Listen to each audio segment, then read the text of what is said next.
Across the Middle East, they're demanding change and end to repression. But in Iran, the Ayatollah's regime is brutally suppressing its people's revolution. The Islamic Republic has become very modern. They just hang. They're also accused of using torture, rape, and the threat of stoning. The sons are not very big because they want to torture them. But some people are prepared to speak out about the abuses they've suffered. I had to save my life, so I had to do it. Tonight on Panorama, we reveal what's really going on inside Iran.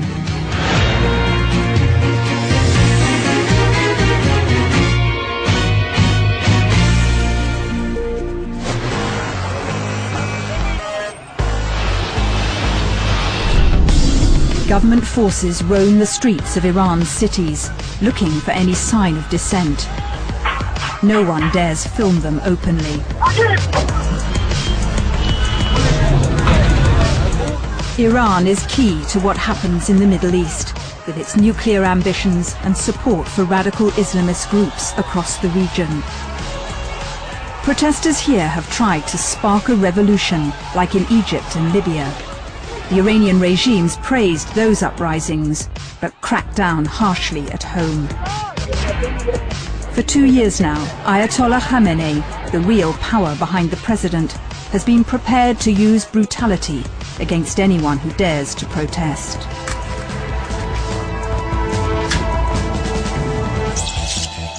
In 2009, I was in the capital Tehran, covering President Ahmadinejad's bid for re-election against a popular opposition movement. Mr. Ahmadinejad is actually appealing for more people to come into the hall. I was working with Maziar Bahari, a well-known Iranian journalist based in London. I'm trying to get people away from the camera and try to do that with a smile on my face. Mahmoud Ahmadinejad is returned to power in Iran with a landslide. Though the president did have support, the election was widely seen as rigged. Millions wore the green of the opposition as they took to the streets peacefully. Then the crackdown began. Maziar was still reporting for the Western media. He took these pictures of government militia shooting from their base at protesters attacking them with petrol bombs. They wanted to teach people a lesson because that's how the Iranian government operates. I filmed at least 2 people who got killed on that day. Maziar's footage was shown around the world. A week later, he was arrested and taken to the notorious Evin prison. Under interrogation, he experienced the regime's paranoia firsthand. From the beginning, they told me that I was charged with espionage, that they knew that I was working for these different intelligence agencies, that whatever I did, including the Panorama program, was part of a big design by the evil Western media to undermine the Holy Islamic Republic. Maziar was one of thousands of people who disappeared into Iran's jails after the election.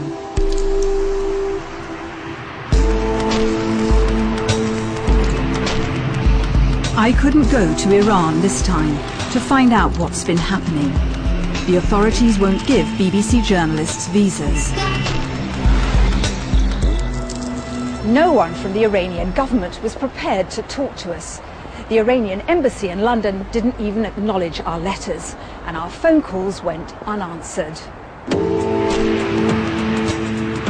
But inside Iran, there are people who want their voices heard. They've spoken to Panorama at great personal risk. In Tehran, in defiance of the regime, families of prisoners get together every week to share a meal in solidarity with loved ones in jail.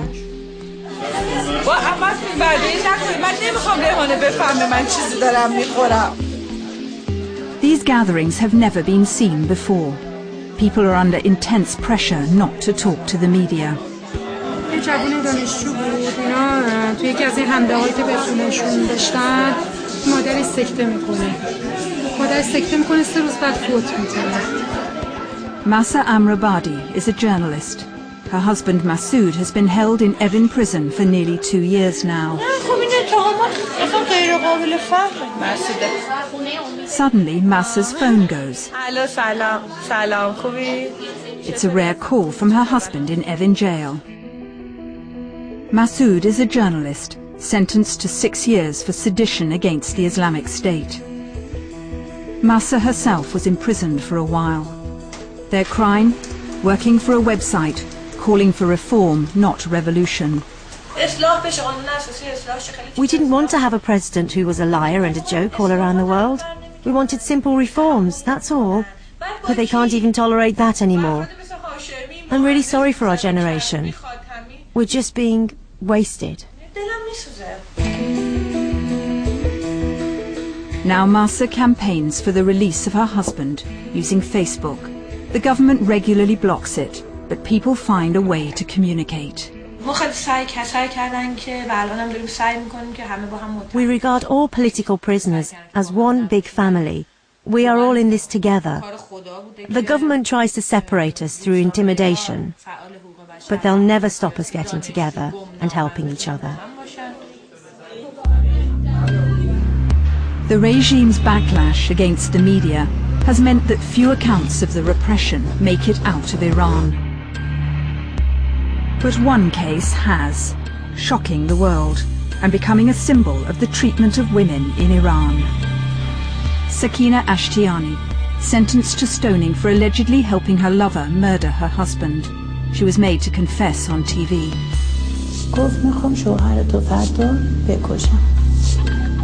No one knows if the sentence will be carried out. Panorama highlighted the issue of stoning in Iran 2 years ago. This is the grave of the first stoning case which I discovered. In Tehran, I visited Asiye Amini, a human rights activist who revealed that stoning was still going on. After the election, she left Tehran, fearing for her family's safety. Today, Asiye lives in Norway. She's still campaigning against the stoning of women and men in Iran, and says there are 14 cases currently in the system. Though no one knows the exact numbers, the rules of stoning are well documented. They choose the stones, it's like here or here. Not very small and not very big. Why? Because they want to torture them, and they didn't want to kill them very soon. So they don't want to kill them too quickly, they want to make them suffer. Yes, yes. The people who do the stoning are volunteers. In practice, religious extremists and members of the security forces. The Iranian government say they've ordered judges not to issue stoning sentences. But campaigners like Asiye say the law hasn't been changed, so people are still being condemned to death in this way. Everyone knows the law gives the judges powers to carry out a stoning sentence. It's deceiving the public for the government to say judges act independently when they're acting according to the law.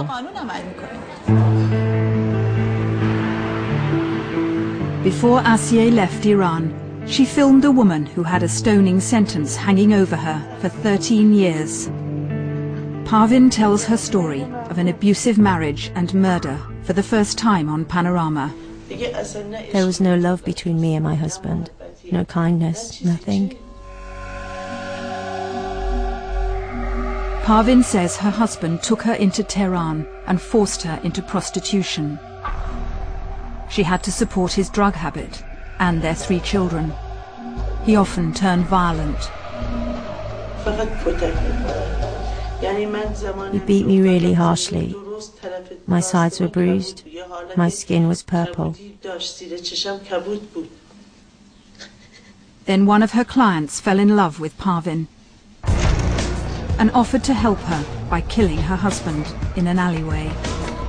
He avoided jail by paying compensation to the dead man's family. She was sentenced to 8 years in prison for complicity in the murder. Then death by stoning for adultery. The judge said, "Why are you confessing? Don't you know they are going to stone you?" I knew I had committed a sin, but I was forced into it. I killed my husband to put an end to it all. In fact, Parvin spent 13 years in jail waiting to be stoned before the sentence was commuted and she was released. The regime dismisses the international outcry against stoning, saying Iran has a right to its own laws and customs. And they say the accusations of abuse of human rights are just Western propaganda.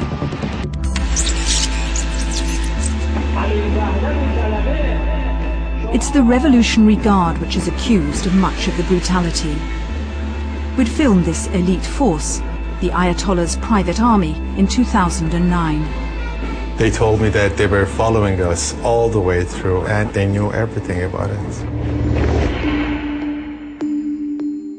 Maziar ended up in the hands of the Guard's intelligence unit in Evin prison. After the psychological torture failed, he started the physical torture, you know, the good old method of beating, slapping. And they were like, well, if you admit that you're a spy, you will be free tomorrow.